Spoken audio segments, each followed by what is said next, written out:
Think about the last time you were in an uncomfortable situation where you had to speak in front of others, like a speech or a presentation in class, a job interview, or asking someone you're interested in romantically out on a first date.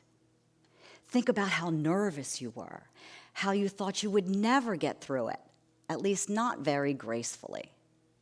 You had zero confidence going in. What if I told you that if you acquire and develop some essential and foundational speaking skills, you can raise your confidence levels and significantly and become eloquent and powerful speakers? Speaking power. Becoming a powerful speaker will forever change your academic, professional, and personal lives for the better. Possessing powerful speaking and communication skills is vital if you want to raise your self-confidence levels higher than you can possibly imagine. So I'd like to talk to you today about 3 things that I believe are at the core of how to go about successfully raising your self-confidence levels in and out of the classroom. I've put them in order as the ABCs of speaking power. A for anxiety, B for breathing, and C for comfortability. A for anxiety.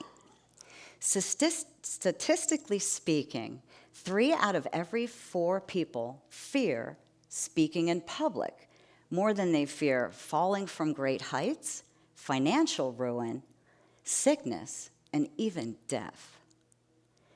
The medical term for the fear of public speaking is glossophobia.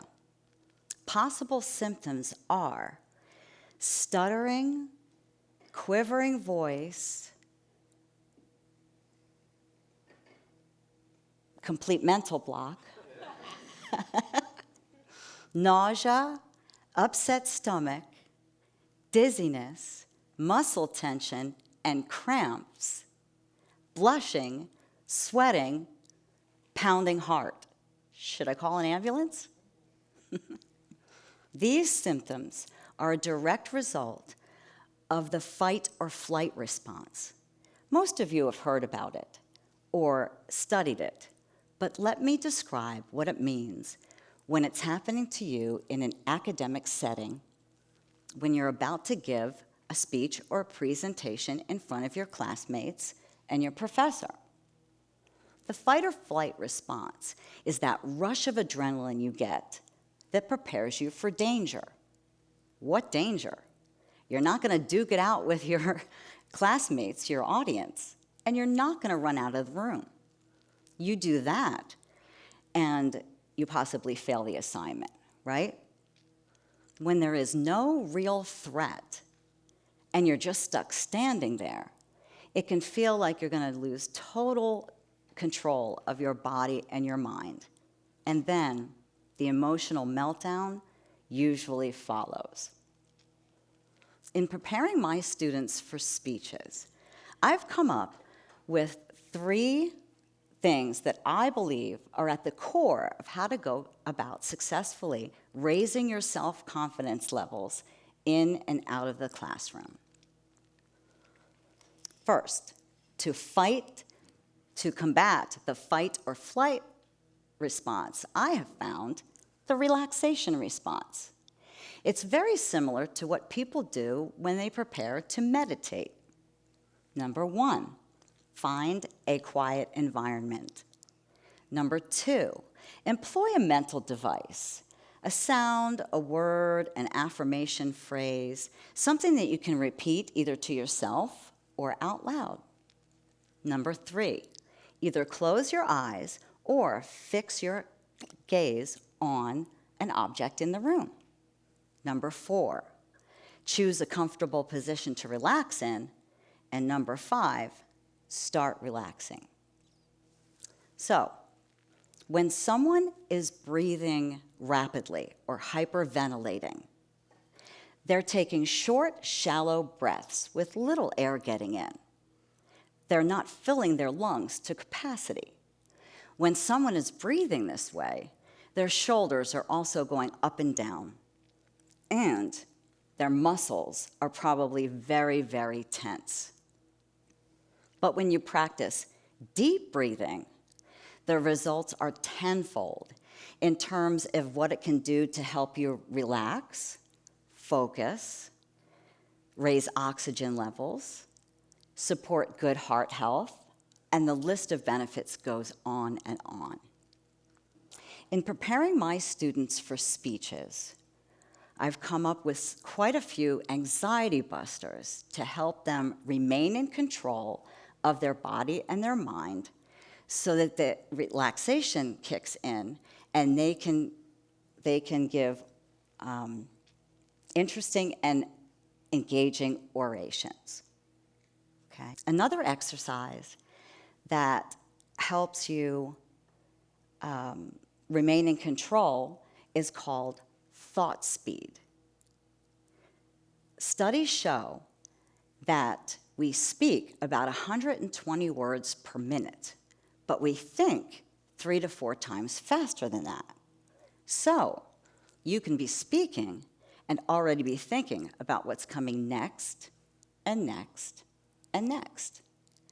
Actors who do improvisation, where there is no script and they're simply responding to another actor on the stage, will employ thought speed to build their worlds on the fly. They say whatever pops into their heads first.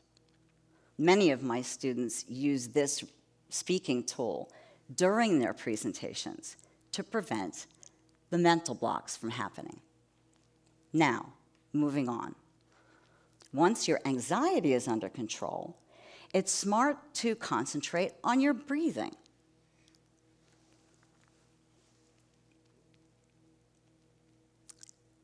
Napoleon, a teacher in the novel and the movie 9 Perfect Strangers, said, "Did you know that the only difference between excitement and fear is in the exhale?"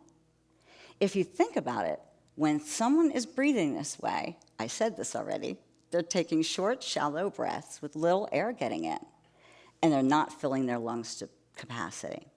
When someone is breathing this way, their shoulders are going up and down, and their muscles are probably really tense, especially the muscles in the neck and the throat area. But when you practice deep breathing and try these techniques, you end up reducing your anxiety in the process. What these deep breathing exercises do for the speaker not only relaxes them, but allows them to speak in a lower register, which gives them the ability to speak louder and project the voice further, because the air carries the sound up and over the breath like a surfer on a wave. Using this technique also takes the stress off of the vocal cords, helping in the relaxation process of the throat and the neck muscles. So, A for anxiety, B for breathing, and C for comfortability.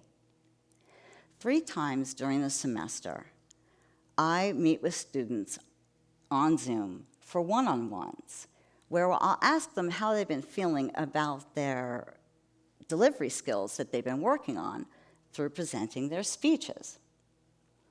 In a one-on-one with Sherry, a Lafayette student of mine last year, she said, "I get it, Profish."